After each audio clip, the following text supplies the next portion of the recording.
خب نهی از نصف الصلاة قدمنا إنا لله وإنا إليه راجعون. هو بعد متأكد إيه هو نفسه تعرفه؟ إيه عارفه هو محمد باقر الصادق.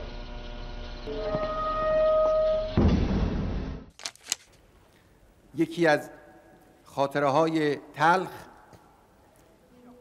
خاطره شهادت مظلومانه عالم و متفکر بزرگ اسلامی مرحوم آیت الله سید محمد باقر صدر و خواهر مظلومه‌اش بنت الهداست.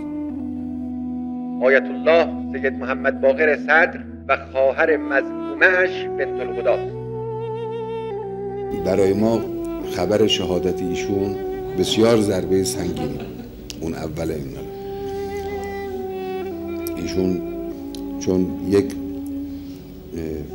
واقعا عمود فکری بودن برای نظام اسلامی و جامعه اسلامی. از قبل از انقلاب خب ما از کتاب‌های ایشون، از مسائل ایشون مطلع بودیم، فعالیت‌های بسیار با ارزشی که ایشون داشتن اینا رو می‌دانستیم. بعدم که انقلاب پیروز شد ایشون پیام‌های بسیار خوبی دادند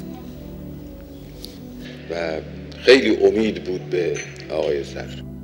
لعنت بر رژیم مزدور صدام که متفکر بزرگ و ارزنده ای را از امت اسلامی گرفت.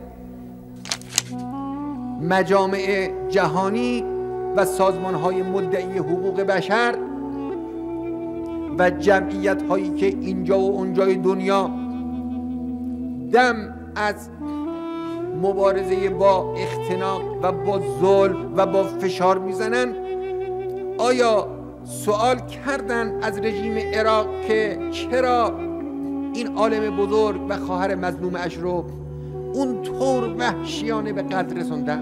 ملت اسلام باید سربلند باشد که متفکرانش، پیشوایان و پیشروانش حاضرند در راه آرمان‌ها و عقاید خود و در راه هدف‌های والای اسلامی خود مجاهدت کنند و جان بر سر این کار بگذارند. من سال 77 آمدم عراق، اونجا شهید آقای محمد باقر صدر رو اون وقت دیدم. بنده اون سال 19 سالم بود، مثلا 19 سالم بود، ایشون 25 سالش بود آقای صدر و معروف بود به فضل. میگفتن ایشون خیلی فاضله، خیلی عرض کنم که پیشرفته است. همون وقت گفته میشد که او یک مجتهد در علوم اسلامی است و یک فقیه است. علاوه بر اینکه از یک خانواده علم و تقوا و دارای دودمان بسیار شریف و اصیلی بود، خود او هم در میان چهره‌های ممتاز حوزه علمیه نجف یک چهره استثنایی که می‌درخشید. ایشون به معنای واقعی کلمه آقای صدر یک نابغه بود. یعنی ما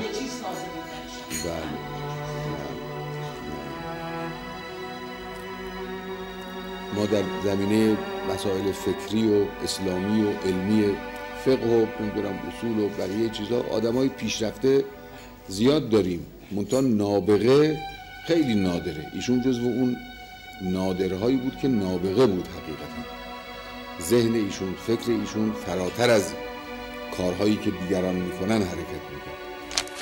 کاری که از عهده او برمی آمد از عهده خیلی از فقها و علما و متفکرین حوزه های ما بر نمی آمد. فضای دید بسیار وسیع، فهم نیازهای دنیای اسلام،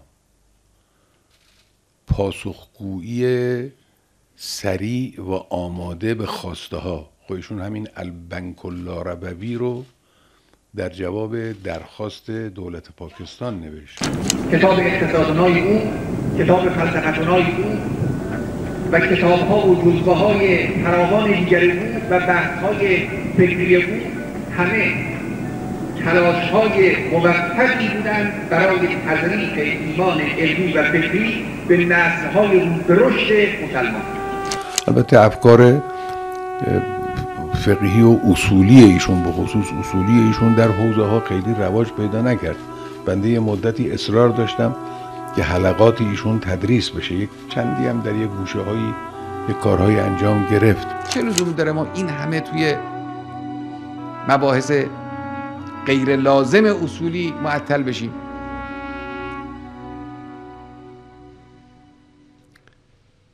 البته در این زمینه مرحوم شهید صدر رضوان الله علیه کار خوبی کرده. ایشون اون کاری که ایشون در باب اصول کردن، اون پیشنهادی که ایشون در زمینه درس و تعلیم و اصول دادن، پیشنهاد به نظر ما بسیار خوبی است. ترتیبی که مرحوم شهید صدر مشی کرده برای تبویب و اصول، این ترتیب بسیار خوبی است، ترتیب منطقی است. از اون ترتیبی که مرحوم مظفر رو عرض کنم که بعضی دیگه عمل کردن، این حتی از اونم بهتره، از ترتیب قدیم کتاب‌های اصولی ما به مراتب بهتر. حالا ولو حلقات با همون متن اصلی و شکل اصلی خودش نتوانه رواج پیدا کنه به دلایلی، میتوان مفاهیم مندرجه در حلقات را یا اون ترتیبی که ایشون در اصول دنبال میکرده، این رو میتوان به شکل‌های دیگه‌ای تدوین کرد و درست کرد و در بین حوزه ترویج کرد. فقه اسلامی رو در همه زوایای زندگی انسان با دید فعال و با استنباط زنده حاضر میکرد و تحقق میبخشید. یک سرمایه‌ای بود، یک گنجی بود.